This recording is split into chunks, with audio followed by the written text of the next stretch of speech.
Alright, day 98. Okay. I got like an hour left to do this. And most this takes like half hour, so let's begin.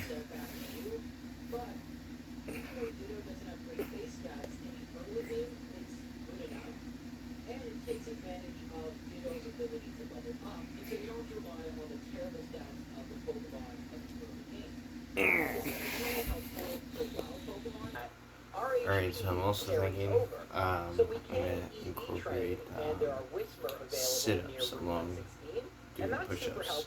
So I did the 10 push-ups there, I'll do 10 sit-ups, and then 10 push-ups, 10 sit-ups, vice versa. So, yeah. No, they're not. And this was the first major hurdle in this run. So at first, I tried transforming. Now, Roxanne's first Geodude is at level 12. It knows Tackle, Defense Curl, Rock Tomb, and Rock Throw. So at this level, if my Geodude uses Rock Tomb or Rock Throw, it'll do about 15% damage to Roxanne's Geodude. That is, of course, until she uses a Defense Curl, in which case it does less. However, I don't attack immediately. I instead use Defense Curl. Why? Well, it's clear that I'm not going to have enough power points to beat all three of Roxanne's Rock Pokemon. Rock is not very effective against Ground, and Geodude are both Ground types. So I'm actually going to have to use Struggle as a Geodude. And if you're wondering why not use Struggle as Ditto, we'll talk about that in a second, but Geodude just has way better stats, so I want to take advantage of that, especially in defense.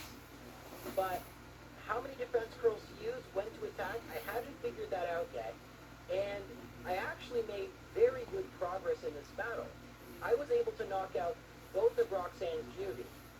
She actually has 2 potions that she can use, in addition to her Nose Pass having an Oran Berry. So that's 50 more HP than you would think. And to be quite honest, I didn't make it very far against the Nose Pass at all until I was knocked out. But now let me show you an attempt where I see times and I never even made it to Nose Pass with just a Ditto. Having said that, I rarely made it to the Nose Pass with Transform Ditto. It did perform better, but that first battle was very lucky. Consider that Rock Tomb and Rock Throw each have an 80% chance, meaning there's a 20% chance it misses, and when the opponent uses Defense Curl is important. The longer it takes before it uses that Defense Curl, the better. Also, how long it takes to use Rock Tomb versus Rock Throw, if I'm outspeeding, that's better too. And as I battle Roxanne again and again, I learn more and more, and yet I'm still not even close to knocking out the Nose Pass. When I do get there, I usually don't even get it to the point where it needs to use its Oran Berry. And this is why I level up a little bit more. By leveling up against Whismur, I'm gaining more HP EVs, which is going to be very helpful, plus I do a little bit more damage. So the question you're probably asking is, how much do I need to level up? The answer? Level 22. Not too bad, only 4 hours and 11 minutes. Considering how long it's taken me in some of the red and blue runs, definitely not going to complain too much. Now at this point, I developed a very complicated strategy depending on what Roxanne did. So in this battle, she hits me with Rock Tomb first, meaning there's a high probability she uses Defense Curl anyway, so might as well set up one Defense Curl. Since we're dealing with such low numbers, the first Defense Curl has the highest benefit. On the next turn, we both decide to use Rock Tomb, but hers misses, mine doesn't, so now we're at a speed tie. But then, of course, mine misses, and she uses Defense Curl. Very bad when Rock Tomb misses because I have so few of them. But something that needed to happen if I wanted to win was getting a few critical hits.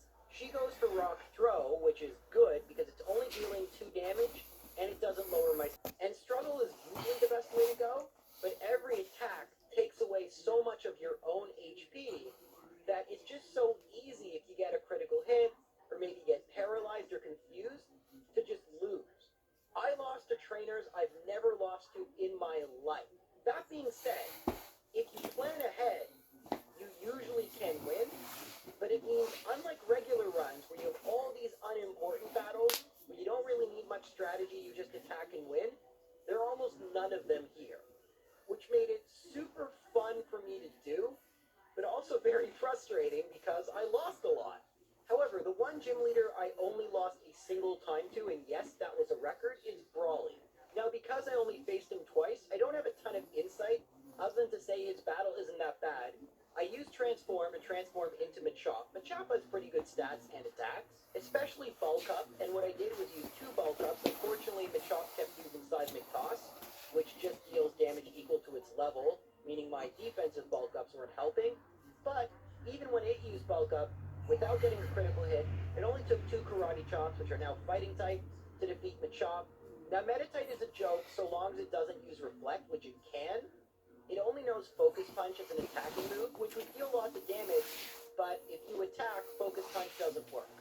I get a critical hit and knock it out, so that's good. And Makuhita is pretty heavy, so I go for Low Kick because it does more damage the heavier the Pokemon is. Almost knocks it out. Brawly Citrus Berry activates, which gives back 30 HP, and he uses Bulk Up twice, but I'm still doing enough damage with Low Kick to knock out Makuhita, and this one actually, as you can tell by my level, didn't take me all that long. But after defeating some more trainers, it's time to talk about May. Now, May is very interesting for a couple of reasons. May or Brendan's team pretty much entirely depends on what their starter is. Also, just for the record, Zigzagoon are really good for HMs. They can learn pretty much all of them. So having a bunch of Zigzagoon on my team was never really too much of a problem. However, I started to realize that maybe rare candies wasn't what I needed. There's another item I can get at level 11 that could be very helpful. The King's Rock. Now, the King's Rock has a 10% chance of getting the opposing Pokemon to flinch. Unfortunately, it can only be picked up by Zigzagoon at a pretty low level, a mere 1% of the time.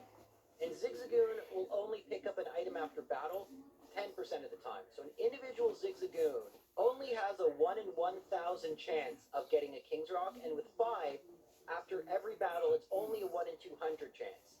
Now that sounds awful, and it is, but consider how many battles I'm having. I mean, here's a good example. I level up here, plus 5 in HP and attack. Stats aren't recalculated in Generation 3 until after you level up, which is why you get these massive boosts since I've been EV training. And since I'm battling so often, it gives plenty of opportunity for Zigzagoon to potentially pick up a King's Rock, and eventually I do. Another thing I just want to mention quickly is once you beat the Wind Straight just north of Mobile, you get the Macho Brace, which doubles the amount of EVs that you gain. So that's a big reason why EV training now is way better than EV training at the start.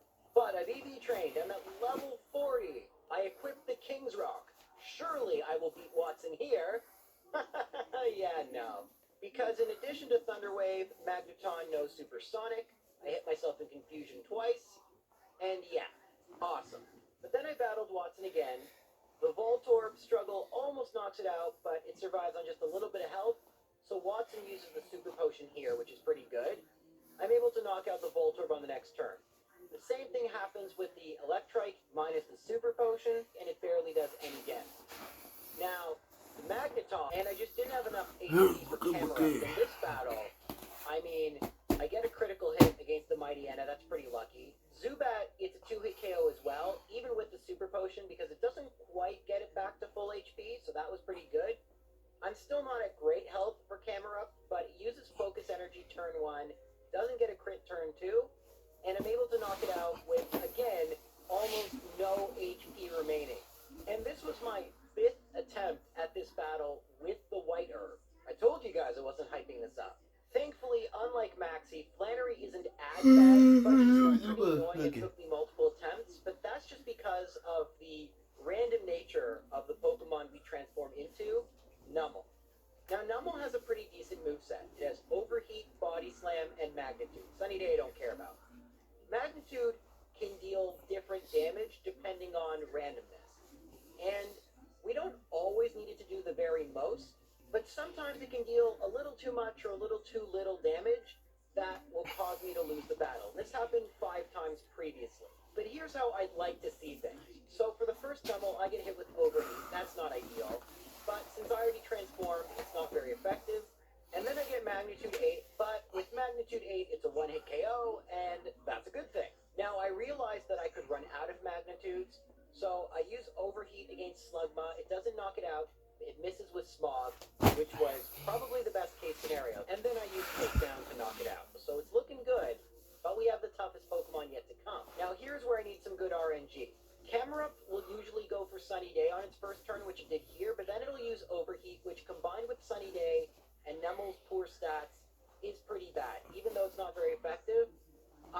magnitude 9, which knocks out Camera. Not complaining here. We have tons of HP for Torkoal, and Torkoal was always the Pokemon that would end my runs.